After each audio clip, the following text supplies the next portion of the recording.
Eh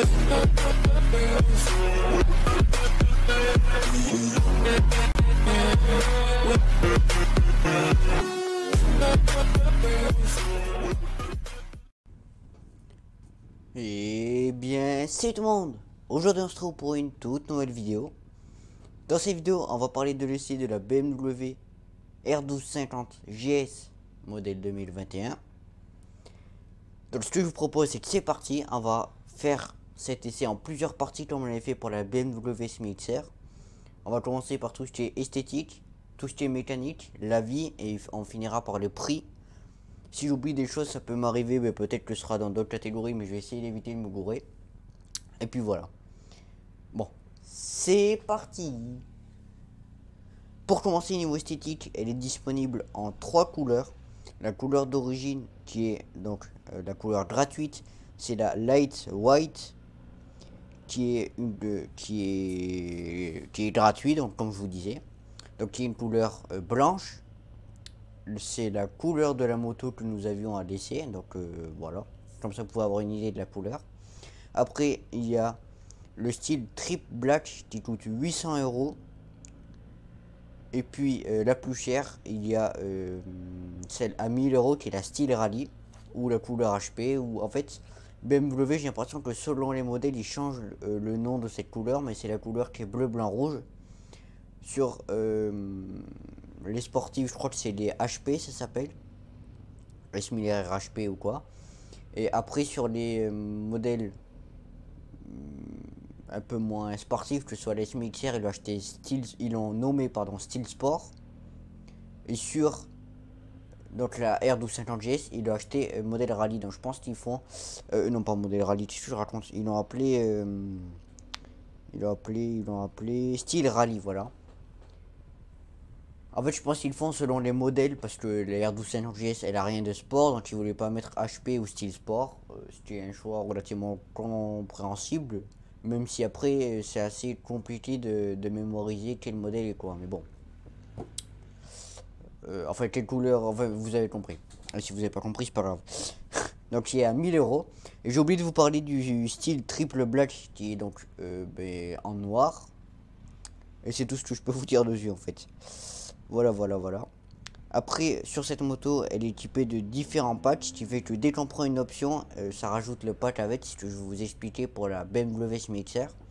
Dès que vous allez mettre une option, que ce soit l'échappement Akrapovic, il va vous mettre au patch dynamique qui est relié à la couleur style rallye. Qui est donc en fait la couleur, elle coûte hyper cher, donc là c'était 1000 €, mais c'est parce qu'elle a d'autres accessoires dedans. Elle a l'échappement Akrapovic ou plein d'autres petits accessoires comme ça.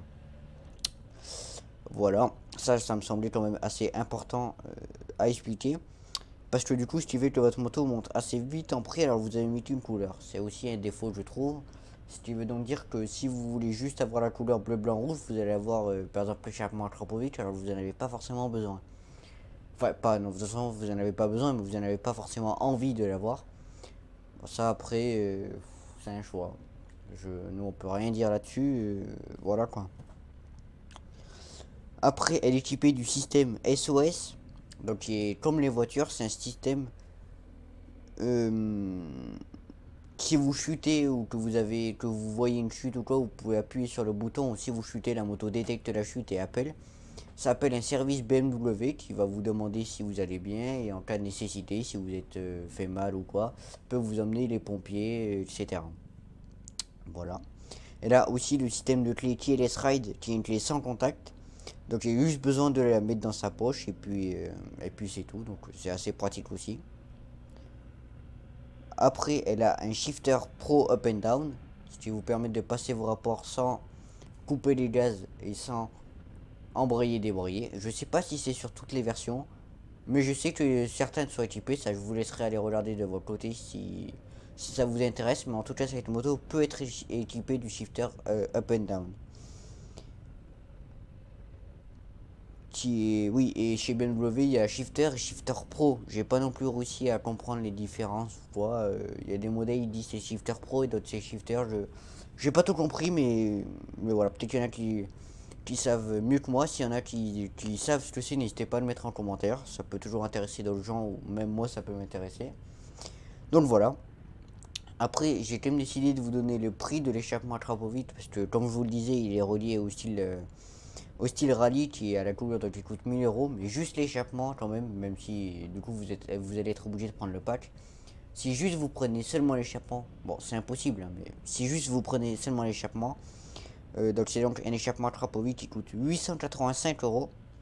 Je peux pas vraiment vous en dire plus. Bon, il y a un style que je suis pas super fan, mais ça va. Mais après, niveau bruit, etc., je peux pas vous en dire plus parce que sur la version qu'on avait en essai, la moto n'avait pas l'échappement Trapovite, il était seulement sur l'échappement d'origine.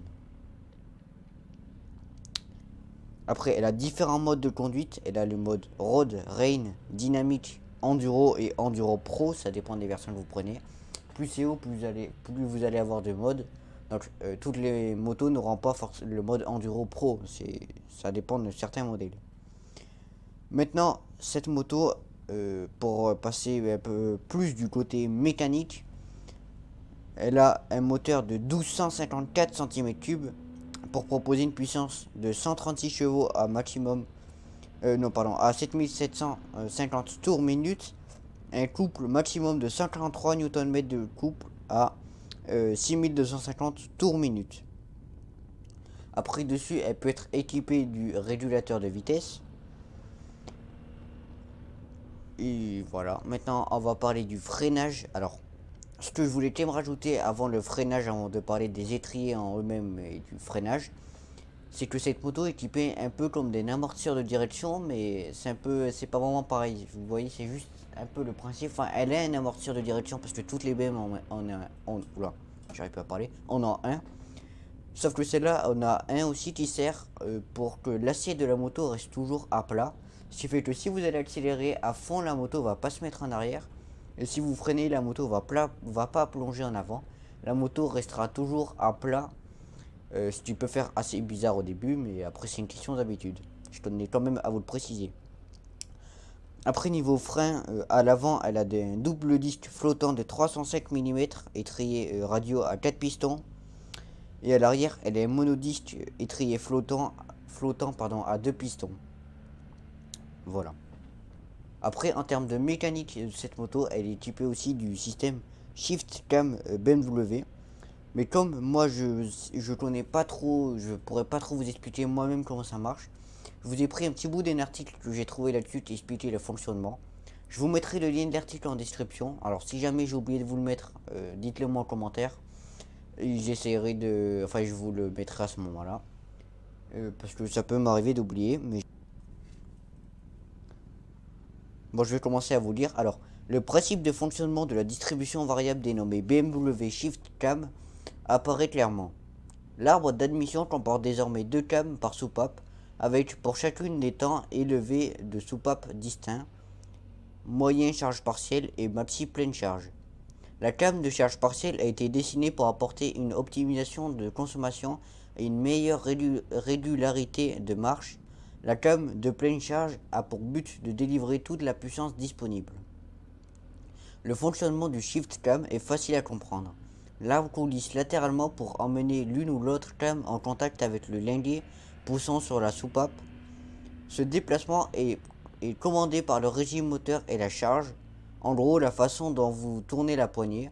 En roulant à bas régime, c'est la cam partielle qui est activée. La réponse du moteur est donc plus douce sur sol meuble et sous la pluie par exemple. Dès que vous vissez la poignée, c'est alors la cam pleine charge qui est sollicitée pour permettre au moteur de délivrer son plein potentiel. Autre innovation à noter, compte tenu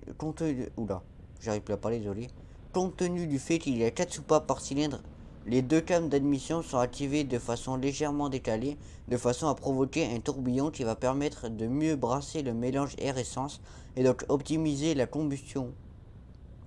BMW promet une baisse de consommation de l'ordre de 4%, ainsi que de la pollution, une plus grande régularité de fonctionnement et bien sûr des performances optimisées à tout régime. Notamment la valeur de couple qui serait de plus de 11 DAN, je sais pas ce que c'est, entre 2000 à 8250 tours minute, soit quasi la totalité de la plage de régime utilisable, promettant des reprises très efficaces.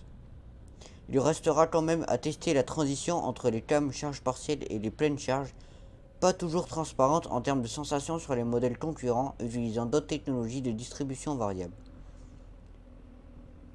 C'était tout pour le système Shift Cam, donc je vous ai pas tout expliqué, mais vous aurez le reste. Vous aurez le reste, comment dire, vous aurez le reste sur le site. Pour ceux qui veulent le reste, je vous ai mis les plus gros.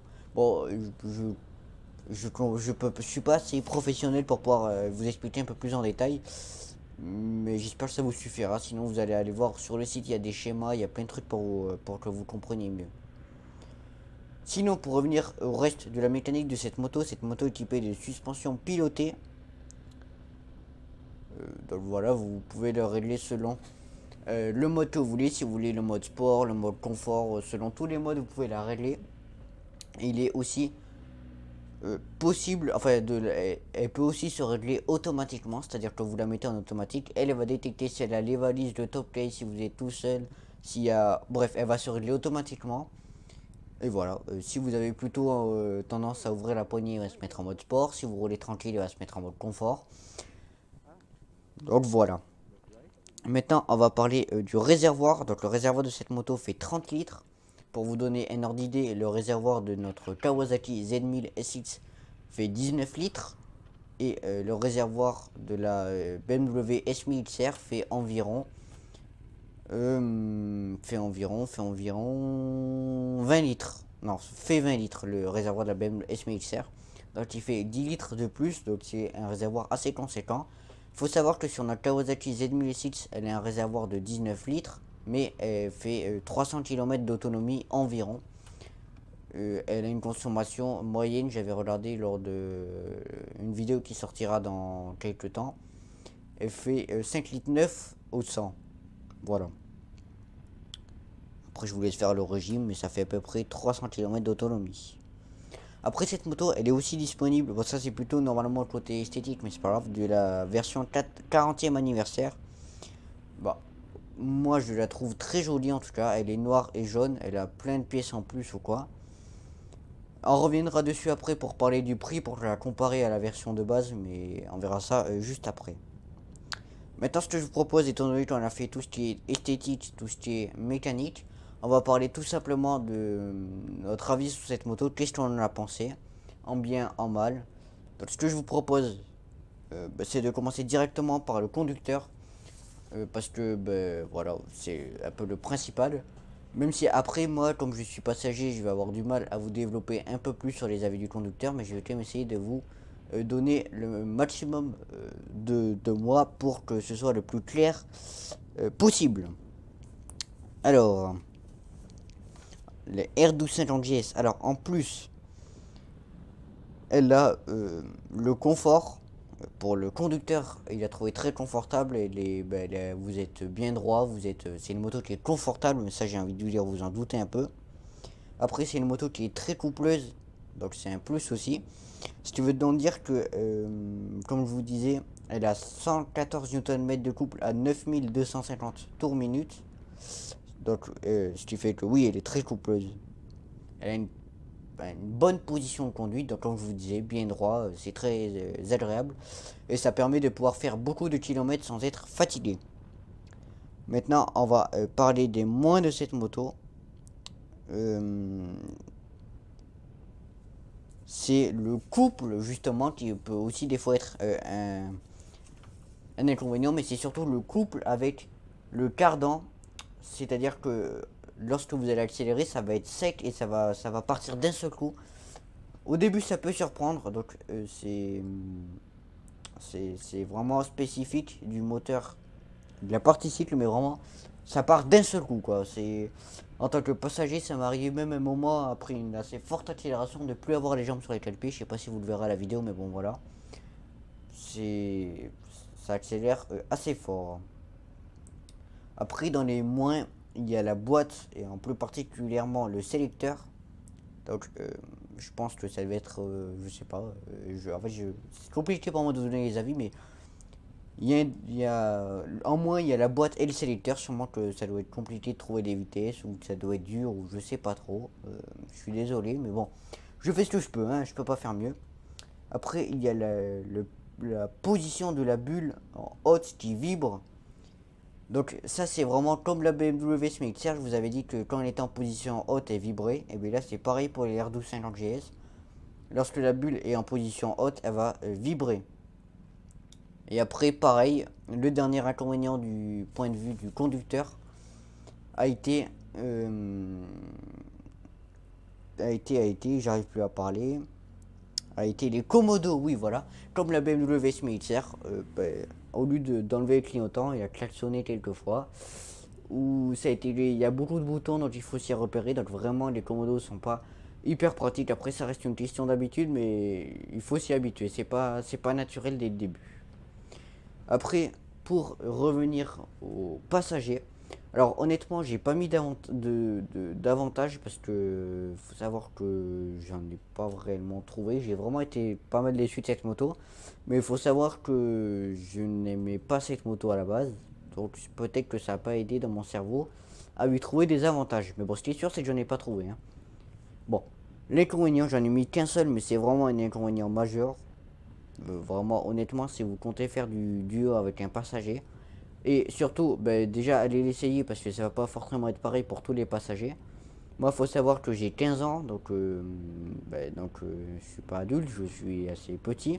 Et donc peut-être que quand vous allez être adulte, vous n'allez pas trouver que ce que je vais vous raconter maintenant va être vrai. Alors, moi en fait ce que j'ai trouvé, c'est la position des jambes passagers qui est vraiment pas agréable. C'est-à-dire que j'avais les jambes très écartées, limite s'il n'était pas en grand écart.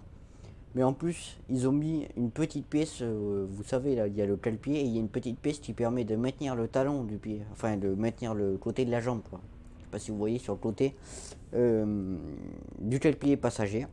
Et bien moi en fait, ça me mettait du coup dans une position, j'avais l'impression d'être en ski, en chasse-neige, quoi. C'est un peu comme si vous étiez en train de faire du chasse-neige pendant tout le temps que vous roulez. Alors, vraiment ça m'a beaucoup déçu parce que c'est une moto qui a quand même été faite pour voyager, qui est quand même censée être confortable, qui a été bossé pour être confortable. Quand je repense à l'espèce d'amortisseur de direction, mais un peu inversé là que je vous disais, par rapport à l'assiette de la moto, c'est quand même censé avoir pour but d'avoir une moto plus confortable. Et là, ils ont fait ça.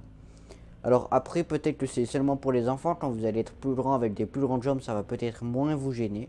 Ça, je sais pas. Ce sera à vous de vous faire l'idée. Et n'hésitez pas à me dire en commentaire si vous l'avez essayé. Mais moi, pour moi, c'était comme ça. Bref, j'ai fait le tour de tous les avantages et inconvénients de cette moto. Ce que je vous propose, c'est juste de vous faire un petit résumé à fond depuis le début. Donc c'est parti. Donc, cette moto est disponible en 3 couleurs. Lightweight qui est gratuite. Il y a le style triple black qui coûte 800 euros. Et puis la plus chère, il y a 1000 euros qui est le style rallye. La moto est équipée d'origine du système SOS, du Keyless Ride, donc la clé sans contact, le Shifter Pro. Elle peut avoir un Akrapovic et a différents modes de conduite comme Road, Rain, Dynamic, Enduro, Enduro Pro. Elle a une puissance de 136 chevaux à 7750 tours minute et un couple maximum de 143 Nm à 6250 tours minute. Elle a un moteur de 1254 cm3. Elle a un régulateur de vitesse. Elle a double disque flottant de 305 mm étrier radio 4 pistons à l'avant. Elle a un monodisque étrier flottant 2 pistons à l'arrière. Elle a un système Shift Cam. Après, elle a j'arrive